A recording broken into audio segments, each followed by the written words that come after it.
This is the CHRILLCAST. I'm What? Chris. I'm Will. I'm Andy. And what's today? Let's let Indy introduce an episode. What's today? Fandom Friday. Will usually introduces it, but maybe Yeah, going much forward, better than what I do. we'll have the I guests could do like Fandom a Fandom Friday. Do like a hair metal. So what we do on Fandom Fridays is we all recommend. It started out as like this massive, weird conglomeration of pickups, what you should play, and then all kinds of weird stuff. So we just boil it down to one thing. We're each going to recommend at least one game. I think Indy's going to recommend two. Yeah, so if you want to get some recommendations for what you should play, and you actually play the same games we do to begin with, then our recommendations will definitely be good for you. Mm-hmm. So with that being said, our guest is IndieTimmie, who you can find at youtube.com/IndieTimmie. And what do you cover? I do Let's Plays of all kinds of games, indie and AAA. Excellent. So go check him out. He's got some great narration. His audio sounds super crisp, and he plays stuff in HD, so no worries about that low resolution 720, stuff. baby. 4K. No. I have a crappy computer, so 720 is like the best I can do. It's all good, dude. I'm sure that nobody will ever notice it's 720 versus 1080. That's true. All right. Especially not on YouTube, because everybody's watching on mobile phones, tablets, and small laptops. So it's true. I'm going to recommend a game called, and I've already shouted these guys out before, and they didn't respond the first time, but I'm going to shout them out again. Respond to me, please. The company need your validation. The company is No Matter Studios. And it's a 3-person dev. This is the other one, Will. This is the 3-man dev team I was talking about earlier. You brought this up? No, I know. You said... So the other one was the same one you're talking about? That doesn't make any sense, Chris. Whatever. Okay, so Praey for the Gods. It's a 3-man team, No Matter Studios. One guy is doing the console ports, the other two are focusing on finishing the game because there's some parts still to do. And Jacksepticeye played it, which makes total sense because he does all of the like Shadow of the Colossus games. He does like Shadow of the Colossus, Last Guardian, and the other one that I can never think of. Ico? Ico. Yeah. I still need to play that. It's a good game. But this game is like Shadow of the Colossus if you were to add like Tomb Raider mechanics to it, like picking up different weapons, having the health bar with the food, the fires for saving. It's really, really similar in mechanics to if you like mixed Tomb Raider with Shadow of the Colossus. That's how I can describe this. I've heard it be described as Breath of the Wild mixed with Shadow of the Colossus. It makes me more excited for it. Same idea. Oh, it looks so beautiful. Because I think that Tomb Raider is a lot like if you mixed old school Zelda with Tomb Raider. So this is the first bit of gameplay I'm actually ever seeing of it. So it's great. It's really, really well made. It looks like it. And it's epic. I'm definitely getting it on console though. Yes. So right now they have it pegged for Q1 of this year, 2020. It's my most anticipated console indie game of this year. I am super excited to play this, and I'm sure Will is too. I am too. I just hope it actually comes out this time. I always get excited for the release date, and then they change it. Right now it's out on Steam, so it is technically already released. But like I said, this is what reminds me of Tomb Raider, is their item selection list. I didn't think about it, but it is also very Breath of the Wild-esque. It did. I guess, yeah. Creature design is beautiful. And they're supposed to have, I think, 8 bosses total by the time they're done updating it. So it's really great. Shadow of the Colossus, a new game that's similar to Shadow of the Colossus, which is awesome because so far all we've gotten is remakes of the original. It's true. Yeah, so that's my recommendation. It's Praey for the Gods by No Matter Studios.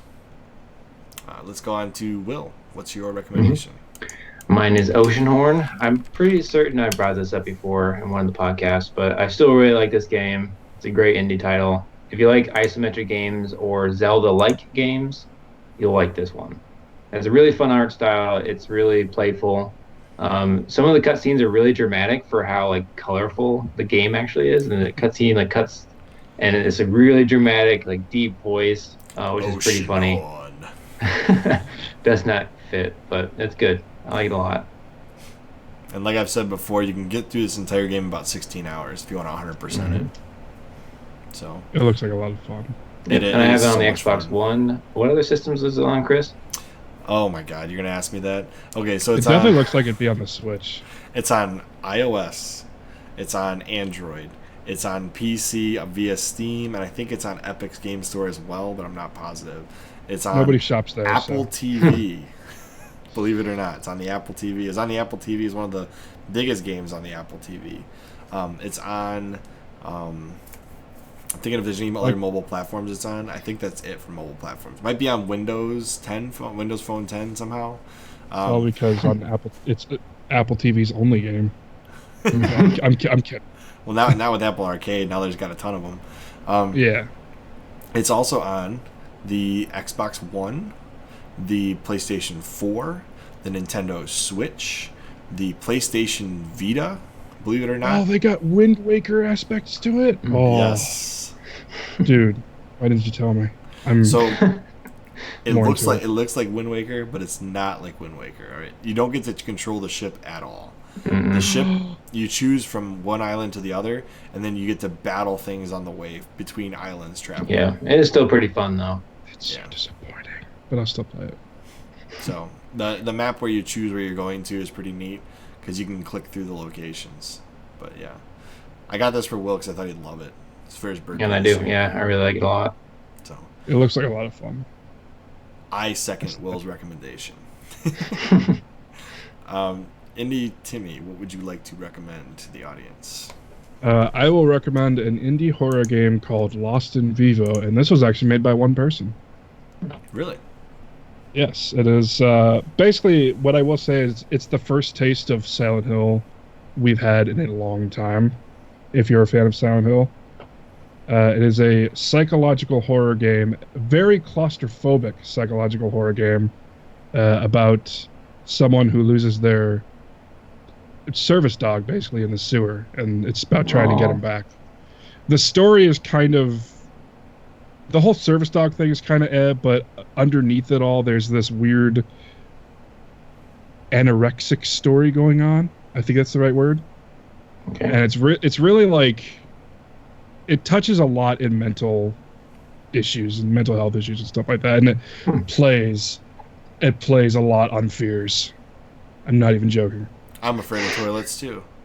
But there was a lot of fears that it played on with me. Like, a lot of the time, one of my biggest fears is a sound that gets closer to you. Oh yeah, that's creepy. And it plays on that a lot. It's so good. I saw something creepy in that. The developer recently added an enemy randomizer to it too. You know what's creepy about the sound that gets closer to you though is if you have headphones on, and then it's like really freaky. Yeah, if you ever played Hellblade, they plays a lot with the audio where you have things moving around you and people whispering in your ears constantly. Yep, I just finished Hellblade. Oh. But it's a really good game. Also, one game that I meant to talk about on Monday's episode was Small Saga, which is actually the thumbnail. But I was an idiot and didn't talk about it. Small Saga, once again being made by one person, is a turn-based RPG game where you play as rats, and it's not like rats as in like, how do I describe it? It's not a rat world. You're a rat in a normal world. So like weapons you use are like a pocket knife or something like that, and you can fight like cats, and you avoid humans. It's really good. It's a unique subject, and the music's really good. This totally reminds me of the series of books by Brian Jacques. Really? Redwall? Yeah, Redwall. I wonder if he's inspired by it. Just like rats with a bunch of tunics and swords. And you ever heard of Redwall? I haven't. That's the right title, right? You know, it's totally Redwall. It's hold on. They actually did a animated movie for it, so I'll just look that up for you. Redwall. I will say though, the first while of Small Saga is so sad. I believe it. So Brian Jacques Redwall. I didn't know there was a movie on this. No, the more you know. Bum, bum, bum, boing. This movie suck. is pretty faithful to the book, but the voice acting was left some things to be desired. Let's put it that way. But This definitely doesn't seem like it's inspired by Redwall, but who knows? Well, because the game takes place like in a human supermarket.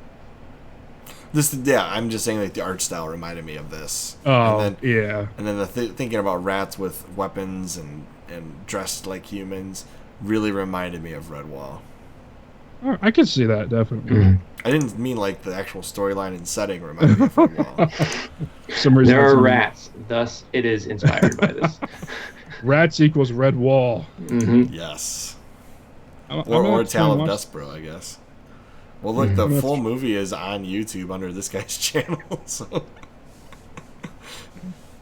try to watch Oh, it. I've The edited animation. season 1 of the Redwall TV series? I thought this was a movie. Oh, well, it's probably it might have been a short series that he just broke out into a movie. See, because I have the Redwall movie, so I'm wondering if this is Oh, different. so maybe there's just a TV series too. Yeah, this is probably better than the movie. Maybe. Yeah, okay, well, here's the link. I can message this to you via Skype later if you want to watch it. Yeah, I guess if I- we have a new If I remember to recommendation turn on Skype again. on Fandom Fridays here. We have a new recommendation. Go watch this, too. Yeah, if I remember Skype exists, I will definitely. I'll tweeter it at you. Yeah, that'd probably be better. Like I said, this is the first time I've used Skype in like over 3 years. It's actually, so if anybody, this is my last recommendation for Friday. If you want to record an audio podcast with your friends, Skype is awesome at actually putting out a good audio feed to a podcast. I know everybody likes to use Discord, but I've seen way more issues with Discord than our Skype. Yeah, I can agree to that. So definitely, and you can format videos much easier with Skype. Because I do Will's feed using Skype, and it works really well with OBS. What in the world was that? You ask that every time, man. It's my heater. You know it sounds like a rocket taking off. It sounded like a whale. Or a whale. Okay, that's a new one. Or Dory trying to be a whale. Anyways, now we got that weirdness out there. Do you want to say anything else about Small Saga? It's a fantastic little game being made by one person. Go support it. Awesome. Okay, well, as we like to do at the end of our 5-day podcast, what we do with the guest, I'd like to thank IndieTimmie for coming on. It's been a pleasure to have you on here. Oh, yeah, it was a lot of fun. Thanks for having me. And we definitely recommend you go check out his channel. He's got a much larger channel than us. He's also been doing this a lot longer than us. And his gameplay with his commentary is very entertaining. So I definitely recommend you checking him out. I also have a BitChute too. Yes. I will go point that out too now that we've... I mean, I have more subs on YouTube, but I get more views on BitChute. I've noticed that too. Like a lot of channels are going that route. I feel like YouTube is slowly pushing all independent creators out. But yeah, so IndieTimmie has recently hit 51 subscribers on BitChute. So subscribe to him on whichever platform you prefer. Or both. Or both. Yeah, or both. I would appreciate that too. All right. Yeah, well, 30,000 views too. Jeez. That's awesome, dude. And Congratulations. that 420 weed joke videos. 420 weed joke. Well, soon to be 421 videos, but Yeah, it's true. but as always, I'm Chris, And I'm Will. I'm Andy. and we will see you On the next CHRILLCAST.